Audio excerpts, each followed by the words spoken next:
On dit souvent que c'est l'amour qui fait le lien familial, qu'entre parents et enfants, c'est avant tout une rencontre. Et c'est vrai. Rien ne nous force à aimer nos parents biologiques. Et pour les enfants adoptés, le lien avec les parents adoptants n'a rien à envier à celui des autres.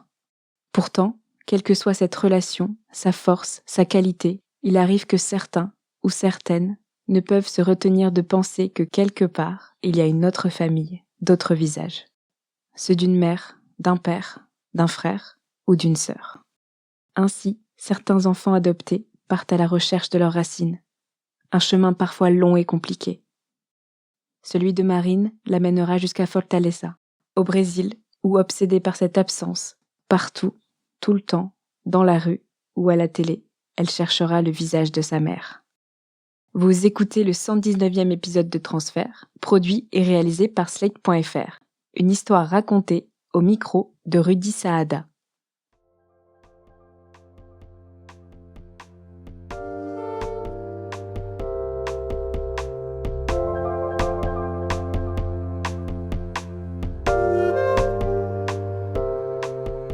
J'ai toujours su que j'étais adoptée. Je n'ai aucun souvenir de mes parents qui me prenaient entre quatre yeux pour m'annoncer que j'étais adoptée. Je l'ai toujours su, c'est inné chez moi.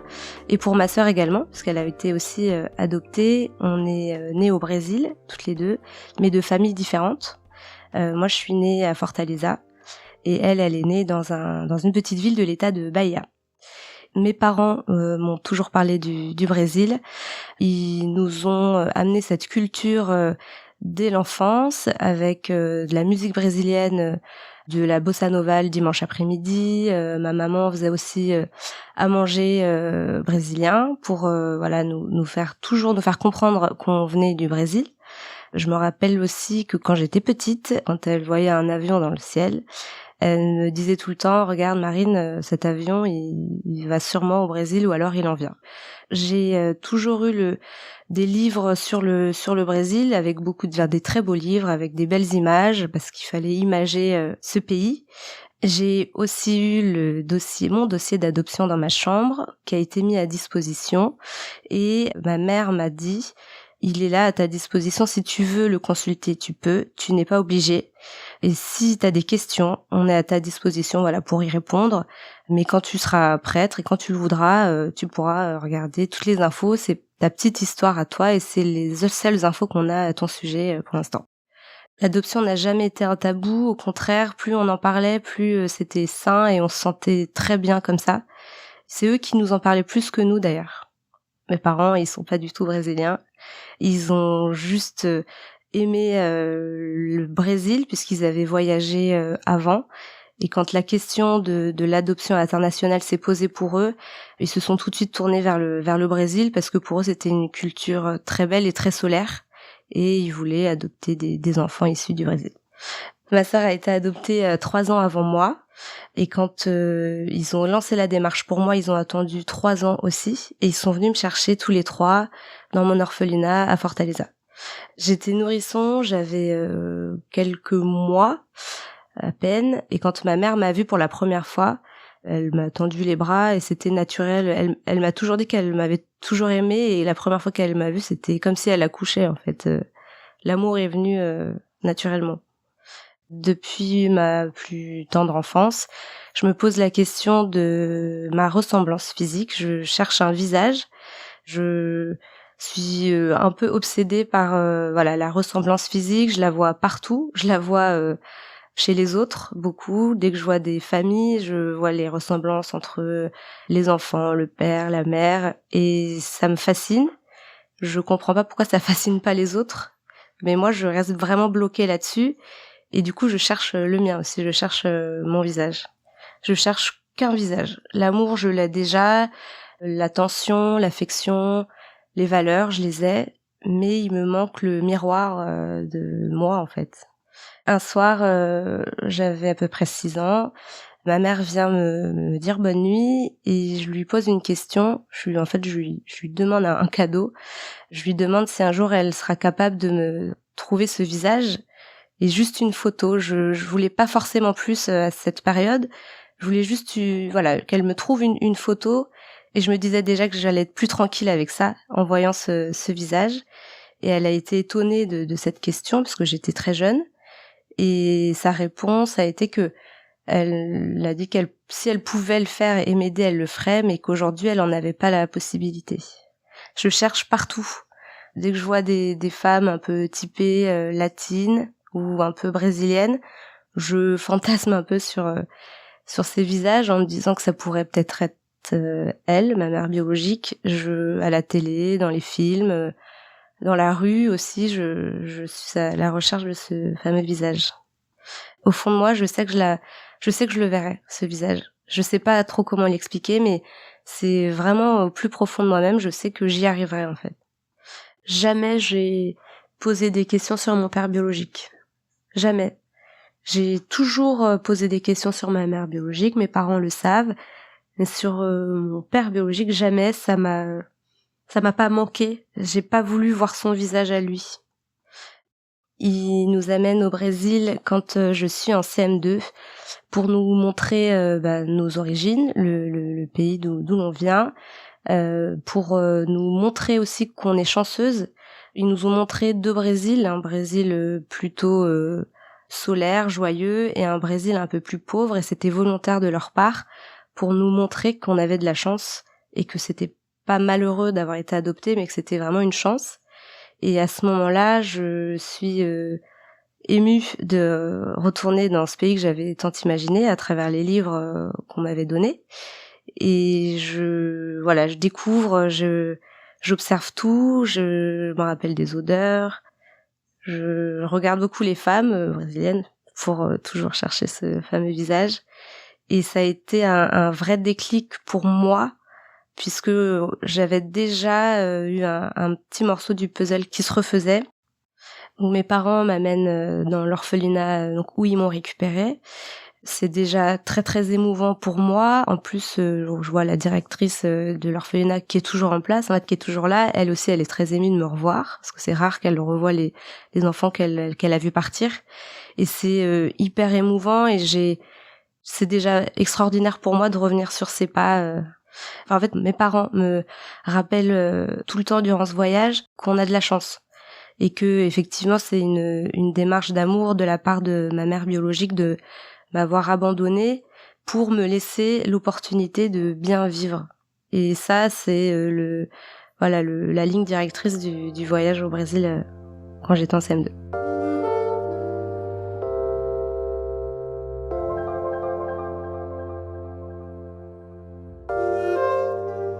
Lors de ce voyage, on a aussi eu la chance et l'opportunité de rencontrer la famille biologique de ma grande sœur.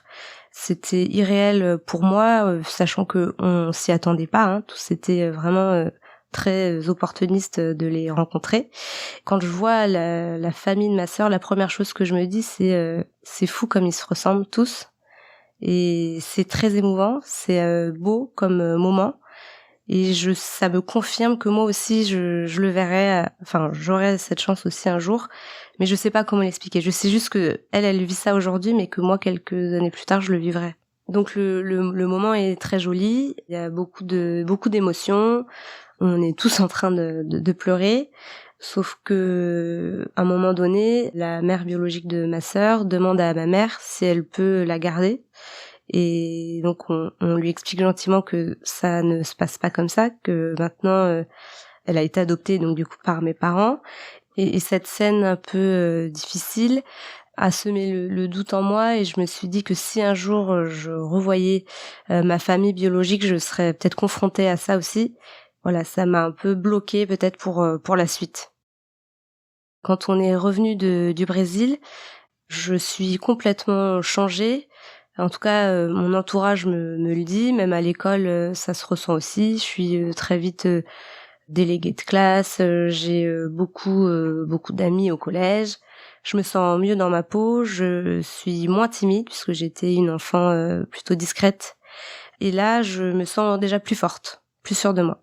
C'est le point de départ d'un projet que je veux concrétiser. C'est le premier step. Je concrétise pas tout de suite, mais ça me donne envie, en tout cas, d'aller plus loin. À chacun de mes anniversaires, donc le 16 septembre, je trouve un moment dans ma chambre, toute seule, personne ne le sait, pour faire une petite prière et penser à ma mère biologique. En tout cas, moi, je pense très fort à elle et je me demande si elle aussi, elle pense à moi le jour du 16 septembre parce que je me dis quand même, c'est le jour où elle a accouché et où elle m'a eu et normalement, une femme s'en souvient. Mais j'ai le doute, je sais pas et je prie très fort pour que ce soit le cas et je fais une petite prière et j'imagine très fort qu'elle fait la même chose de son côté. À la fin de mon collège, j'ai mon petit copain de l'époque, avec qui je suis restée 4 ans, qui est assez fasciné par mon histoire. On en parle beaucoup. J'imagine un jour retourner au Brésil déjà avec lui et on fantasme aussi sur l'idée que on retrouverait ma famille biologique ensemble. On le fait pas, bien évidemment, parce qu'on est beaucoup trop jeunes. Mais dans ma tête, ça se concrétise au moins dans ma tête. Je ne fais rien, mais l'idée émerge de plus en plus. Ça, du coup, je le garde vraiment en moi, dans ma tête. J'en parle peu à mes parents, encore moins à ma sœur et à mes amis.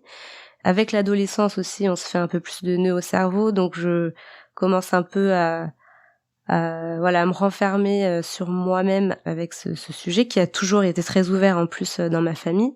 Mais au moment de l'adolescence, j'imagine plutôt ça toute seule, en étant des fois un peu triste aussi, et je ne fais rien. Mais j'y pense beaucoup. Du coup, j'en parle pas trop à mes parents parce que on a eu cet épisode avec ma sœur et j'ai pas envie d'embêter tout le monde avec ça.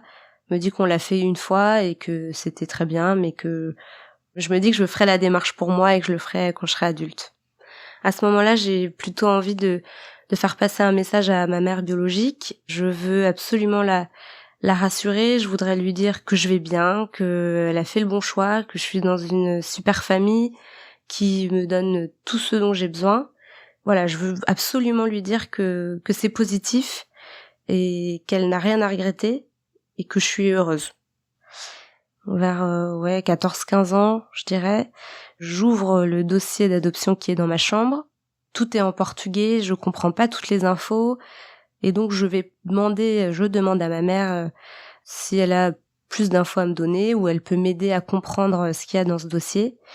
Et c'est là qu'elle m'explique tout ce qu'elle sait par rapport à mon histoire et aux raisons qu'ont poussé ma mère biologique à me laisser.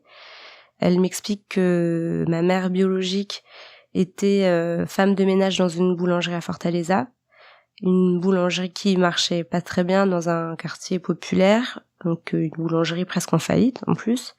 Ils sont pauvres, elle aussi. Elle vit chez ses employeurs, ce qui est très courant au Brésil quand on est une femme de ménage. Et elle tombe enceinte. Et à ce moment-là, quand ses employeurs découvrent qu'elle est enceinte, ils lui posent un ultimatum. Si tu veux rester à travailler pour nous, tu devras laisser ton enfant puisqu'on n'a pas de bouche à nourrir en plus, on n'est pas capable. Ou alors tu pars, mais si elle part, elle aura du mal à trouver un emploi avec un bébé. C'est tout ce que je sais à cette période. Donc ensuite, je rencontre un garçon qui a été adopté du Brésil comme moi. On se met ensemble. Ce qui me fascine, je pense, c'est notre histoire commune, puisque avec du recul, je sais qu'on n'était pas du tout fait pour être ensemble. Mais à ce moment-là, je cherche à me rapprocher de mes origines en étant avec lui. Et je continue après avec d'autres relations avec des personnes ayant des origines étrangères aussi. Et avec du recul, encore une fois, je me dis que je cherche à ce moment-là à me rapprocher de quelque chose, soit de mes origines, ou soit en tout cas, je pense que je suis à la recherche de quelque chose. Je suis déjà dans une quête, quelque part.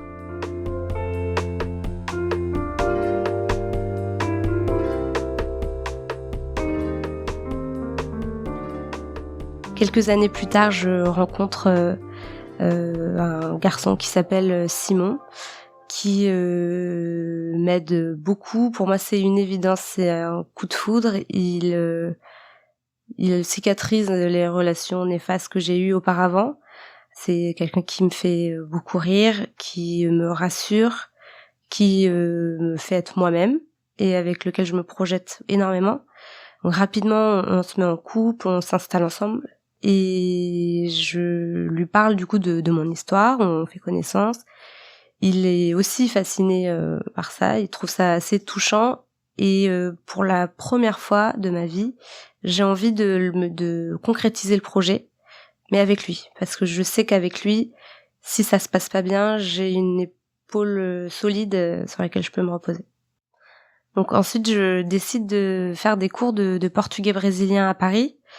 J'apprends la langue, la culture, parce que quand on apprend une langue, on apprend un package avec les traditions, ce qui se fait, ce qui se fait pas. Je suis hyper contente de faire ces cours avec des Brésiliens. J'apprends beaucoup de choses, mais j'ai un petit blocage. Je pense que je me mets beaucoup la pression dans cet apprentissage et j'ai un peu de mal au départ. Ça marche pas très bien par rapport aux autres dans ma classe qui apprennent plus vite que moi et je trouve pas ça normal, je suis un peu vexée, mais je pense que c'est parce que je me mets vraiment la pression dans ma tête. Donc avec Simon, on décide de partir au Brésil. On a pris nos billets d'avion pour un départ mi-janvier 2019. Je commence à concrétiser les recherches et en faisant des recherches, j'apprends qu'en étant brésilien adopté, on a la possibilité de lancer une enquête auprès de la police fédérale pour qu'ils retrouvent nos origines. Donc je commence par ça, parce que je n'ai pas d'autre solution. J'envoie un mail à la police fédérale avec les seules informations que j'ai sur ma mère biologique, donc mon dossier d'adoption, et j'attends une réponse pour qu'ils puissent m'aider pour que éventuellement durant notre voyage on les rencontre. Les semaines passent, j'ai pas de réponse et je finis par me dire qu'on ira au Brésil sans les rencontrer. Et je suis très triste, je me sens pas vraiment soutenue, je me sens assez seule dans cette quête en fait. J'ai l'impression que mes parents ne soutiennent pas trop, que mes amis non plus, et que je suis vraiment toute seule à chercher. Je me rends compte après que c'est faux, bien sûr, mais sur le moment, je le vis assez mal. 3 semaines plus tard, j'actualise ma boîte mail perso et je vois un mail de la police qui m'a répondu. Ils m'ont dit qu'ils avaient retrouvé la nouvelle localisation de ma mère biologique. Ils me donnent l'équivalent d'un grand quartier où elle habite et son nom et le nom de ses enfants. C'est déjà fou pour moi qu'ils aient cette info. J'ai l'impression d'avancer et j'ai l'impression que je touche du doigt la rencontre. Mes seuls problèmes, c'est quoi faire avec une seule localisation qui n'est même pas son adresse, puisqu'ils n'ont pas le droit de donner l'adresse exacte. Et voilà, donc ça redescend comme un soufflet. Je suis contente, mais en même temps, je suis encore désespérée parce que je sais pas comment concrétiser le projet. Un jour, je dis à mes parents que je me sens pas soutenue, je leur en veux un peu. Ils me disent l'inverse. Et à ce moment-là, mon père, qui fait partie du Rotary Club, une organisation internationale, me propose de contacter les présidents des Rotary Club de Brasilia, puisque c'est là qu'habite ma mère biologique, pour éventuellement qu'ils m'aident à la retrouver. Et je suis pas certaine de l'idée, je me dis que je vais perdre mon temps, que c'est pas comme ça que je vais y arriver. À ce moment-là aussi, Simon me dit qu'il faut tout tenter. Donc j'accepte la proposition de mon père et j'envoie des mails à tous les présidents de Rotary Club de Brasilia. J'attends pas trop de cette solution, connaissant les Brésiliens qui sont assez cool. Voilà, je me dis qu'ils vont pas être très réactifs sur la réponse à mes mails. Et donc je bombarde de mails, mais j'actualise pas ma boîte mail pro direct après. Et je me suis bien trompée, puisqu'en fait, le soir même, j'ai une réponse d'un certain Sébastien qui répond à mon mail et qui m'explique que il est touché par ma démarche et que pour la solidarité du Rotary, il veut bien m'aider et il va tout faire pour concrétiser ce projet. Il est exactement l'inverse de ce que j'imaginais des Brésiliens. Lui, au contraire, il prend les devants. Il est très proactif. Et il me dit d'entrée de jeu je vais t'aider, on va y arriver, tu vas la retrouver. Je vais t'aider à la retrouver. Je suis très impressionnée par son implication, alors qu'on se connaît pas. Et puis, je trouve ça très rassurant. En fait, je me laisse vraiment porter par ce qu'il me dit. Le fait qu'il soit proactif, ça m'aide à me laisser porter par lui. Je me rends compte, je sais pas exactement ce qu'il fait dans la vie, mais je me rends compte que c'est quelqu'un d'assez influent à Brasilia, qui a du réseau, parce qu'il me propose pas mal de solutions. Il me propose de passer une annonce à la radio ou de demander à quelqu'un de son équipe de faire toutes les portes du quartier, du quartier de ma mère biologique, pour la retrouver. Et je suis scotchée. En fait, c'est irréel pour moi parce que c'est ce que je voulais depuis toutes ces semaines, tous ces mois. Et je trouve ça fou que ça se concrétise et que quelqu'un qui me connaît pas, se dévoue à ce point dans ma recherche. Je me dis que c'est mon ange gardien à ce moment-là. Il me rassure, il me guide, je lui fais confiance. Je comprends tout de suite que c'est quelqu'un en qui je peux faire confiance, parce qu'il en fait pas trop non plus. Il garde quand même une bonne distance, et à la fois il se dévoue à 100%.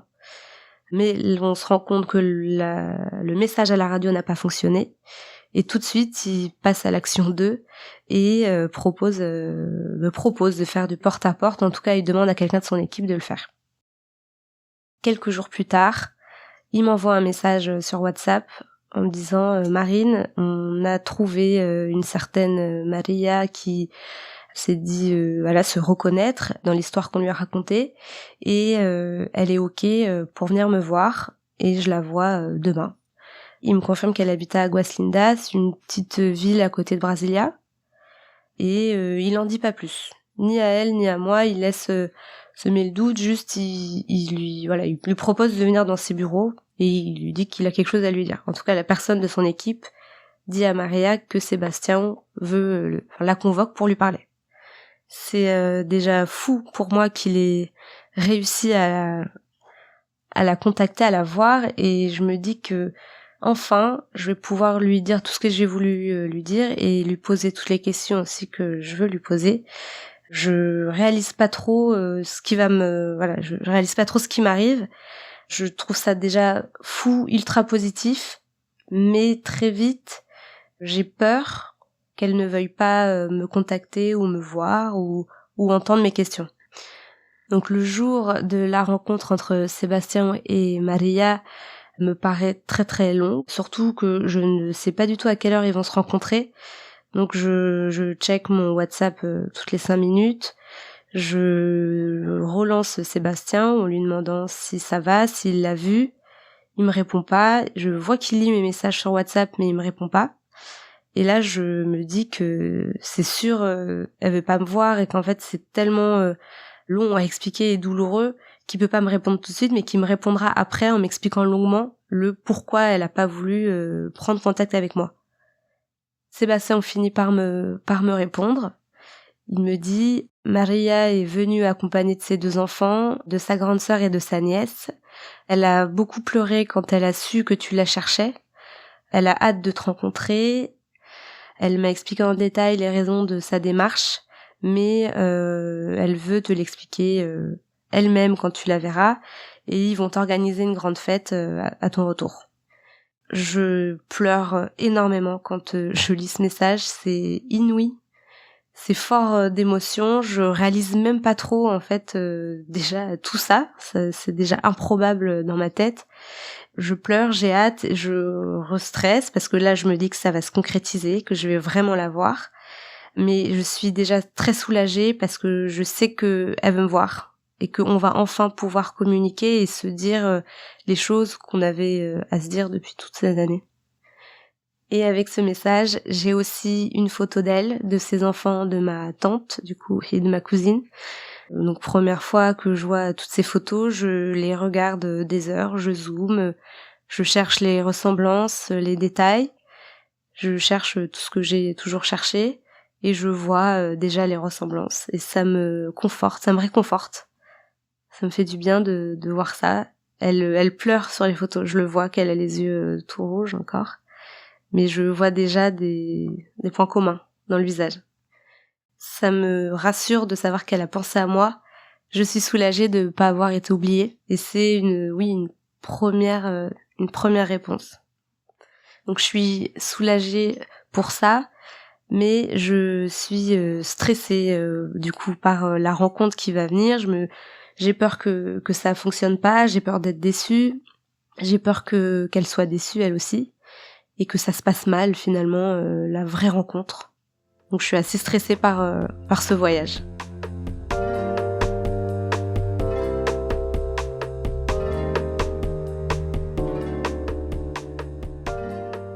Pour préparer la rencontre avec Maria, je me repose beaucoup sur Sébastien qui prend les choses en main sur toute la partie logistique.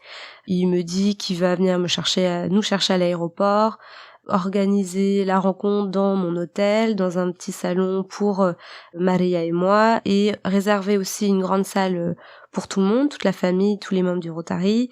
C'est un stress en moins pour moi parce que je sais qu'il gère sur place et que je peux lui faire confiance. Il va aussi réserver un grand brunch pour tout le monde, pour que tout le monde soit à l'aise et que ce soit vraiment une ambiance conviviale. On arrive au Brésil, on passe par Rio. On a prévu de rester 4 jours dans cette ville. On adore, la ville est incroyable, on profite bien. C'est avant carnaval, donc il y a une ambiance particulière toujours avant carnaval. On fait beaucoup la fête. Voilà, on se repose, on visite. On est obnubilé par la beauté de Rio. 2 jours avant le départ de Rio, je stresse puisqu'on part ensuite à Brasilia rencontrer la famille. Et puis là, je me renferme à nouveau sur moi-même. Je suis vraiment stressée. Je n'arrive plus à verbaliser la peur. Je suis à nouveau seule dans la peur. Et Simon le voit très bien, mais il me laisse dans ma bulle parce que je pense que j'ai besoin de me concentrer sur ce qui va m'arriver après, en fait. Quand je suis dans l'avion de Rio pour arriver à Brasilia, quand je vois Brasilia vue du ciel, je suis ultra émue puisque je me dis que on va être dans la même ville pour la première fois depuis tout le temps. Ça me fascine déjà et je pleure un peu toute seule dans l'avion en voyant Brasilia vue du ciel. J'ai le sentiment de me rapprocher d'elle pour la première fois. Donc on arrive à l'aéroport, moi je suis là mais je suis pas là, je laisse Simon gérer les valises, je suis très stressée et puis on voit Sébastien qui arrive avec pas mal de membres du Rotary Club, sa famille, et on est submergé d'émotions. Déjà on pleure, on se serre dans les bras, on se connaît pas mais comme il a tout fait pour moi jusqu'à présent, c'est très chaleureux comme accueil et c'est déjà très émouvant. On est tous en train de pleurer à l'aéroport quand on se voit. Et là, il me voit et il me dit la phrase que j'ai toujours rêvé d'entendre. Il me dit « Tu es le portrait craché de Maria ». Ça me fait pleurer. Je suis hyper émue qu'on me le dise. J'ai toujours voulu entendre ça. On arrive à notre hôtel de Brasilia. La directrice de l'hôtel nous accueille en personne. Elle est hyper émue qu'une rencontre aussi émouvante se passe dans son hôtel, donc elle se met à pleurer, elle nous fait des câlins à Simon et à moi. Il faut savoir qu'au Brésil, ils sont très câlins aussi, ça fait partie de la culture.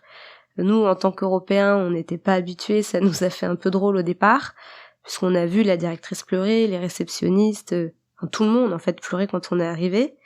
Mais c'était pas mauvais, c'était limite vraiment réconfortant pour nous. Donc la directrice nous amène dans notre chambre d'hôtel. On nous a préparé une super chambre, des fruits, de l'eau. C'est trop beau. Elle est aux petits soins avec nous. Elle est très maternelle avec Simon et moi. Tout l'hôtel nous accompagne dans cette émotion et tout le monde est touché par mon histoire. La première chose que je me dis en arrivant dans l'hôtel, c'est que on est dans le même bâtiment toutes les deux. Et ça me stresse, mais je trouve ça fou de me dire que je suis à quelques mètres d'elle maintenant. La directrice de l'hôtel me dit Marine, ils t'attendent, ils sont en bas, mais toi, si tu veux prendre ton temps, des heures, si tu veux prendre un bain, te reposer, faire une sieste, tu peux. De toute façon, on partira pas maintenant, ils sont là et on t'attend. Et en fait, je me dis que j'ai attendu 27 ans pour pour vivre ce moment et je peux pas attendre 1 minute de plus. Donc je descends. Donc on m'amène dans une petite pièce, je suis avec le fils d'un ami de Sébastien qui parle très bien français. J'avais peur de pas avoir un niveau de portugais suffisant, donc ça me rassure qu'il soit là pour louper aucune info sur ce que Maria va me dire. Et j'attends. Et je suis dans ma bulle, je parle pas du tout à ce jeune homme. Je me concentre, je tourne en rond dans la pièce. Et je sais qu'elle est à côté et que Sébastien est allé la chercher pour qu'elle vienne me voir. J'ai le cœur qui bat, j'ai le ventre noué, je tremble. Je tremble et je tourne en rond dans la pièce. Et là, Maria apparaît avec un bouquet de fleurs. Je me retourne vers elle et tout de suite on se serre dans nos bras. On pleure énormément, on se touche nos cheveux, on se regarde. Et elle parle très très vite portugais, je comprends pas tout, mais je comprends juste qu'elle me dit je suis désolée ma fille, mais je savais que je te retrouverais. Et elle dit je suis désolée. Et voilà, et elle parle vite et on se serre très fort, on se regarde et on se ressemble tellement. Voilà, on n'arrête pas de se regarder et je la trouve trop belle. Elle me dit je savais que tu viendrais me retrouver. Elle dit qu'elle a toujours su que je viendrais la chercher.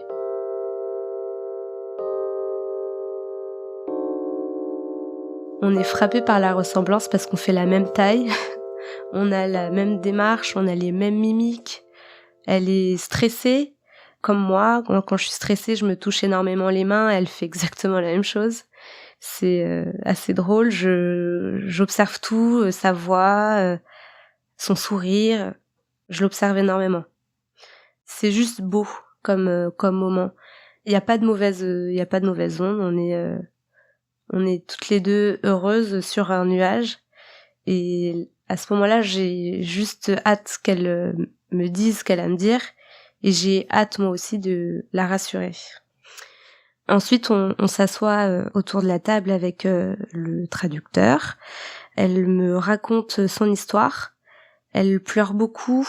Elle dit que elle est tombée enceinte un été quand elle est retournée dans le Maranhão, donc c'est notre état d'origine. Elle a rencontré un cousin éloigné et elle est tombée enceinte.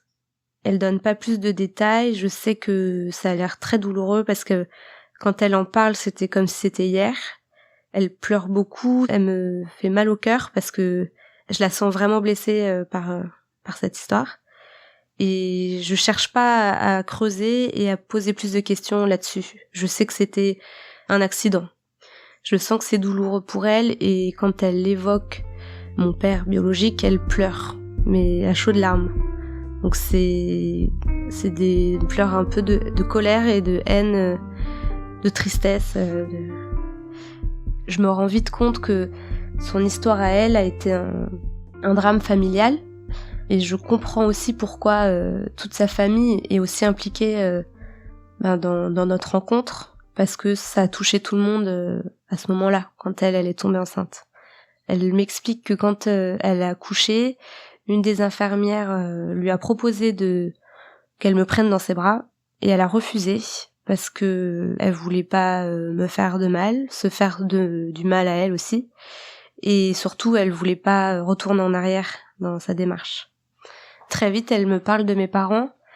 Elle me dit que ce sont ses anges gardiens à elle. Elle dit que ils lui ont sauvé la vie en fait en m'accueillant et qu'elle savait que j'étais dans une bonne famille en France. Je n'ai jamais su comment elle l'a su d'ailleurs, mais ça l'a rassurée, ça l'a beaucoup aidée et elle me dit de les remercier tout de suite. Et elle veut voir des photos, elle veut les remercier eux dans un premier temps. Ça me touche qu'elle pense à eux. Je me dis qu'on a la même vision en fait. Je lui dis ce que j'ai toujours voulu lui dire, donc qu'elle a bien fait, qu'elle a fait le bon choix, parce que j'ai une famille aimante qui m'ont bien élevée, j'ai eu une enfance très heureuse et elle est soulagée. Elle a un point en moins quand je lui dis, même si elle l'a toujours su quelque part, mais je sens qu'elle est soulagée. Et surtout, moi, je me rends compte qu'elle m'a jamais oubliée. Et ça, c'est la plus belle réponse que j'ai jamais eue jusqu'à présent. Je lui ai demandé si elle pensait à moi le jour de mon anniversaire, le 16 septembre. Et elle me répond évidemment, j'ai pensé à toi tous les ans, depuis 27 ans, et je priais pour toi tous les 16 septembre. Et donc je me rends compte que chacune, tous les 16 septembre, on pense l'une à l'autre, et on se fait une petite prière en pensant à nous. Nos prières se sont répondues, oui. On change de pièce avec Maria, elle veut me présenter aux membres de la famille, donc à ses enfants, à son mari, à mes tantes, à mes cousines. Dans la salle d'à côté, donc il y a toute la famille, des membres du Rotary, le gouverneur. C'est une très bonne ambiance. J'arrive, tout le monde parle, tout le monde rigole. C'est une belle ambiance. Et je découvre Maria autrement. Du coup, je me rends compte que c'est une femme très drôle, qui a beaucoup de charisme. Elle est très taquine et maternelle envers ses neveux-nièces. Elle me fascine, elle me fait rire, elle est à l'aise, et tout le monde est à l'aise. Même si on prend beaucoup de photos, voilà, c'est vraiment très tourné vers moi. Tout le monde est tellement gentil que je ne suis pas mal à l'aise du tout, en fait. On a tous la bonne distance pour pas être mal à l'aise. On est tous nous-mêmes. Je regarde beaucoup mes cousines. Elles aussi me regardent beaucoup, on s'observe. Et je vois les ressemblances que j'ai avec elles. Ça peut être juste un regard ou un sourire ou tout, et ça me fascine de voir ça, de voir des gens qui me ressemblent. Et là, il y a pas qu'une personne, mais il y en a plusieurs. Et là, bizarrement, j'arrive à mieux parler portugais. Je les comprends tous. J'arrive à m'exprimer. C'est beaucoup plus fluide. Ça s'est débloqué d'un coup. Et j'arrive à communiquer avec eux. En les voyant, je me rends compte qu'ils sont vraiment solidaires, ils sont pas malheureux, c'est une famille populaire, ils roulent pas sur l'or, mais ils ont l'air très heureux comme ça. Et ils sont drôles, ils s'aiment, ça se voit, et ça me fait plaisir. Je suis vraiment fière d'appartenir aussi à cette famille.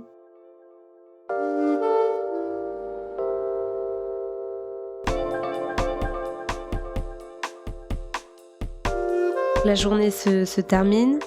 Elle est fatigante, mais c'est une bonne fatigue. Et le lendemain, on est invité à déjeuner chez Maria avec d'autres membres du Rotary, et Sébastien, ou Simon et moi. Et j'ai à nouveau peur. J'ai peur que ça soit pas aussi bien que la veille. Donc je mange pas le matin, j'ai encore le ventre noué. On part chez Maria, donc à Águas Lindas, une petite ville à côté de Brasilia.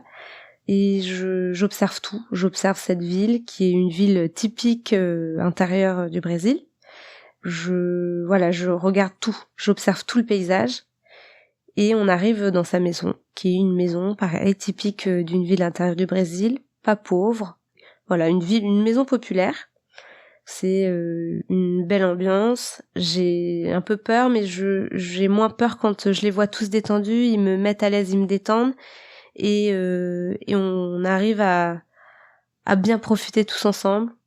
Il y a encore plus de monde que la veille. Il y a d'autres cousins, des voisins, il y a aussi des journalistes. On boit des caipirinhas, parce que j'ai une cousine qui est barmaid. On boit des bières, on mange, il y a la manger partout. C'est très détendu, tout le monde rigole. Je me rends encore plus compte que Maria est vraiment un bout en train, elle fait rire tout le monde à chaque fois. J'ai des cousines qui m'apprennent des danses typiques brésiliennes, donc on danse tout ensemble. Et Sébastien, en fait je vois pas l'heure passer, et ça fait déjà pas mal d'heures qu'on est chez eux. Et Sébastien part et il me dit qu'il a joué son rôle, que maintenant c'est mon moment et qu'il peut me laisser, que je suis entre de bonnes mains, et que voilà, s'il y a un problème pour rentrer, il viendra me chercher, mais que maintenant il veut nous laisser entre nous, en fait, profiter. Ils sont assez taquins, et j'ai des cousins et des cousines qui appellent Simon au gringo, mais alors ça veut dire le petit blanc, mais c'est pas méchant, c'est assez câlin. Ça veut dire que t'es pas de chez nous, mais on t'accepte quand même, et t'es le bienvenu. Et ils jouent au foot avec eux, c'est un peu cliché, mais ils jouent au foot, et on rigole. Au moment du goûter, Maria veut refaire à manger, et elle me propose de m'apprendre des recettes typiques du Maranhão. Donc je la suis en cuisine et là elle m'apprend des recettes, donc on cuisine toutes les deux. Et c'est une scène magnifique pour moi parce que j'aurais jamais cru vivre ça un jour avec elle. Et c'est superbe, on est toutes les deux dans la cuisine, c'est fluide, je me sens un peu chez moi aussi quelque part. Et c'est un souvenir qui restera gravé toute ma vie. Il est 20h, j'ai pas vu la journée passer. Maria et son mari nous ramènent à l'hôtel. Au moment de se dire au revoir, on pleure beaucoup, on se serre dans nos bras. Elle fait un gros câlin à Simon aussi. Elle me dit d'embrasser bien fort mes parents. Elle et toute ma famille aussi. Et elle me dit qu'elle espère me revoir bientôt. Je lui dis que si j'ai les moyens et si je peux, je viendrai tous les ans la voir. Et en fait, c'est le début d'une histoire parce que je sais qu'à partir de ce moment-là, je peux avoir des nouvelles d'elle quand je veux. Ensuite, on profite avec Simon, on continue le voyage au Brésil, on fait plusieurs villes. Je me sens détendue, je profite enfin. Et voilà, on est sur un nuage et c'est le meilleur voyage de ma vie. J'ai trop envie d'y retourner pour revivre ça. Et maintenant, j'ai plus de doute sur les ondes négatives. Je sais que ça se passera bien, quoi qu'il arrive. Dès qu'on se reverra, on sera très contents. On aura toujours cette belle distance. Et il peut rien se passer de mal maintenant, en fait. Vu les circonstances, je peux pas retourner au Brésil cette année, mais j'ai des contacts avec eux tous les jours. Ils m'ont même intégré dans leur groupe familial sur WhatsApp. Aujourd'hui, j'ai 2 groupes sur WhatsApp familiaux. J'ai le groupe breton et le groupe brésilien. À l'issue de ce voyage, je me suis rendu compte que j'étais vraiment complète, que le puzzle était fini. J'ai retrouvé toutes les pièces. Je me sens brésilienne, je me vexe plus quand on le dit que je suis à moitié parce que je sais exactement d'où je viens, je sais tout ce que je devais savoir. Je connais mieux les traditions, je sais ce qui se fait, ce qui se fait pas. Je me sens en fait j'ai plus besoin de prouver quoi que ce soit, je sais que je suis franco-brésilienne et je peux le prouver, j'ai ma famille, on se connaît. Je me sens plus forte et je me sens profondément moi en fait. Je sais qui je suis.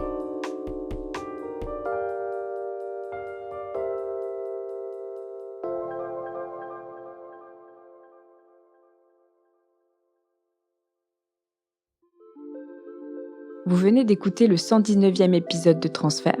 Cette histoire a été recueillie par Rudy Saada. Il a été produit et réalisé par Slate.fr sous la direction de Christophe Caron, Benjamin Septem-Ours et Sarah Koskiewicz avec Aurélie Rodriguez. La musique a été composée par Arnaud Denzler. Retrouvez tous les épisodes de Transfert sur Slate.fr ou sur votre application de podcast préférée.